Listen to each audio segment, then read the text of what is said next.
Hello guys, good evening. এখন আমি একটা দরকারে গেছিলাম, দরকার থেকে নিজে মিটিয়ে আসলাম। বললাম টিফিন খাবো, তা দিদি টিফিন কিছুতেই করলো না। দোকান থেকে কিনে কাটে নিয়ে এসে আমাকে দিচ্ছে খেতে। এই দেখুন মুড়ি, কাটলেট, দেখেছেন? দেখুন কত পয়সাওয়ালা দিদি, আমার বললে অশান্তি করবে। দেখুন, দেখেছেন? কেন করবো? কাজ করছি কিসের জন্য?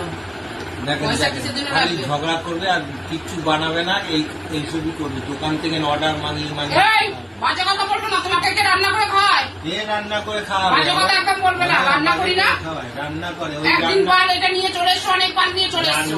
রান্না করে, রান্না কি রোজ রোজ রান্না করতে তো হবে? রোজ রোজ রান্না করবে না তো খাবে কে? একদম কিনে কাটে নিয়ে আসবে সব সময়।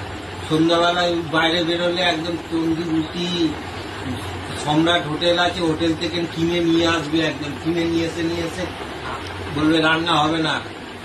এত পয়সাওয়ালা হয়ে গেছে। খাবো না তোমার মুরগা। খাবে না? চলো খাও তো। আমি খাবো না। রাখো রাখো রাখো। কি রাখো রাখো রাখো? খাবো না, যাও। হ্যাঁ, খাবো না বললে আবার তেজ করবে, ঝগড়া করবে, অশান্তি করবে আমার সাথে। দেখেছেন তো? দেখেন বাটি দিয়ে দিয়েছে। চলো খাও খাও, বেশি